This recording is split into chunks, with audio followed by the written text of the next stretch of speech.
Your growing zone doesn't matter. Well, at least for most things, so let's discuss it. Hey guys, welcome back. Today I just wanted to sit down and have kind of an informal discussion about growing zones and frost states and the difference between the two and why your growing zone really doesn't matter. The only time your growing zone really matters is if you are planting any type of perennials in your space. Your growing zone is an indicator of how cold it gets in your area during winter. And that's pretty much it, to be honest. So it really isn't that big of a deal when it comes to your everyday backyard veggie garden. You really want to make sure that you are following your frost states. Frost states are really easy to find. Just simply type in your city and your state and it should give you your general average frost states. And just remember, that is an average for a reason. So here where I live, my averages are mid-April to mid-October. That has varied a lot over the years. So for instance, last year we actually had our first frost weeks earlier than we have in the previous years, which cut my growing season by like a week or two. I believe where I'm at, I have roughly like 180 to 190 days of frost free, and that's what matters when it comes to growing your vegetables. It's also a really good indicator on when you plant out your cold crops and when you plant out your frost tender things. So for example, one reason why I haven't started my tomatoes, for instance, I won't be starting like my tomato seedlings for like another few weeks, is because again, we had that late frost the last 2 years, which ended up kind of screwing up my seed starting because I based it so solely off of that average, thinking, yeah, I'll plant them out that week.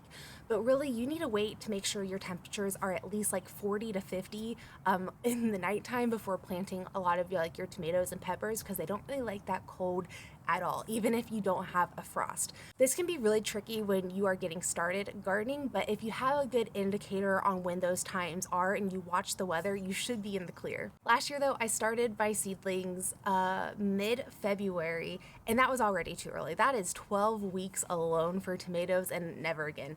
So I made a point on camera to tell myself that I would not be starting those seedlings until mid-March. I've been keeping a lot of notes the last few years just so I wouldn't make those rookie mistakes again, but it can be really confusing in those first few years. I know there's been a lot of people messaging me on what to do with certain seedlings and that their last frost date isn't even until mid-May or beginning of May, and I'm telling them just to toss their seedlings and start over.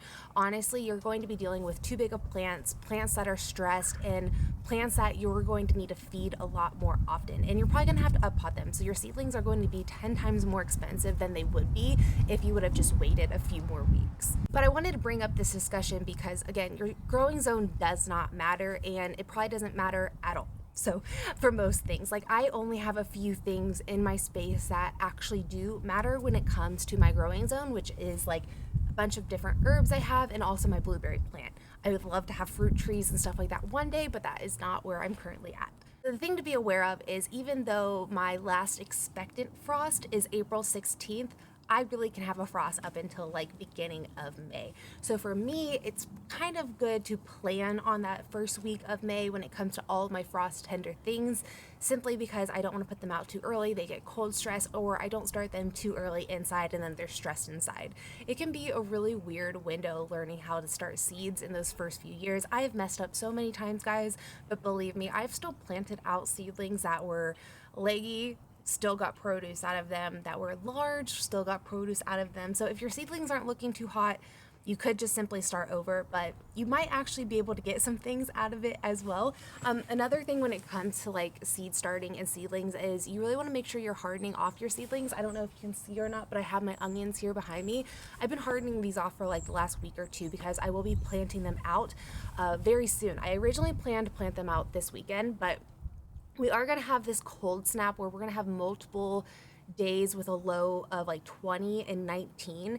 And even though onions can survive a period of being in the 20s and stuff like that, too long, you're going to have to worry about covering them and stuff like that. And I really just don't want to deal with that. So I'm going to wait like another week or two. I've always planted out my onions at 4 weeks before my last expectant frost, but this year I was trying to push it to 6 because most of the time people suggest doing 6 to 4 weeks, and I figured, let's do 6 weeks, let's experiment a little bit. But that's the one thing with gardening is you have one chance to change whatever you're doing, and it could either be a good thing or a bad thing. It could be great or you can completely fail, and that's like one thing I love about gardening, but it's also the one thing I hate because you really do have one chance every year to experiment a little bit. So I feel like over the years, I've really started to grasp a good amount of knowledge on when to plant, when to not plant, when to hold off, when to not hold off, but I've made my fair share of mistakes. Well, since we're on the subject of hardening off seedlings when it comes to my onions, let's go ahead and kind of discuss what I do when it comes to hardening off seedlings. So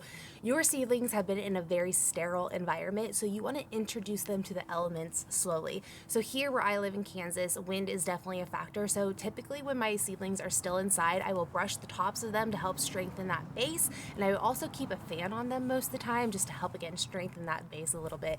So my onions have been hardening off for the last week, and I did plan to plant them out this weekend, but as the days get nicer and so on, I will just continuously stick them outside. They're ready to be planted. So when I harden off seedlings, typically I will choose a time where either in the morning or the evening where the sun isn't directly above, kind of like it is now. It's really sunny, so that's why I'm in a shady area.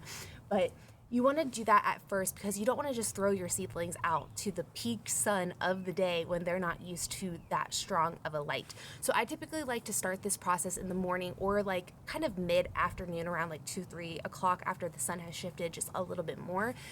So I will typically just let them out for about 1 hour that first day, and each day I will double that time period until they're out about 12 to 14 hours or even overnight, depending on like the weather conditions. So for these onions, for example, like there was a day in between like having a bunch of nice weather where we had like a day like in the 30s. I didn't bring them outside. That's too cold for that root exposure, especially when they are soil blocked like that. But if you do that gradually, that will really help with any type of stress, sunburn especially. If you don't have like strong grow lights, this is like the most important thing, or you will kill your seedlings because they are just not used to how strong that sun is. In previous years, I got away with using some pretty cheap grow lights, and that was my biggest struggle, was really trying to harden them off because they just weren't used to how strong the light was. And I had some like finicky like issues, but they still came through. You just might want to harden them off a little bit slower than what I would do. Ever since I got my active grow lights, the ones that are stronger downstairs, those ones are so powerful that I really haven't had issues hardening off my seedlings whatsoever because they are very strong grow lights. But I still gradually let them outside slowly just to make sure that wind isn't a factor and stuff like that. Your seedlings are very tender, and think of them as little babies that you have to take care of because, again, they were in such a sterile environment that you don't want to have like any type of shock, and you don't want all of that hard work to go to waste. This was a pretty informal video, but this was a bunch of questions I've been getting lately. There's a lot of confusion when it comes to planting things out, when to harden things off, what to do with what. And I hope this just gave you a little bit more clarity and whatnot to progress through the seed starting season. Either way, I know this was kind of short and sweet and not as long as my typical videos, but this is one of those weeks that I really don't have much going on. This is like the dead period before the storm. This is definitely the calm before the storm. But that's all I have for today. I will see you guys all next week. Bye!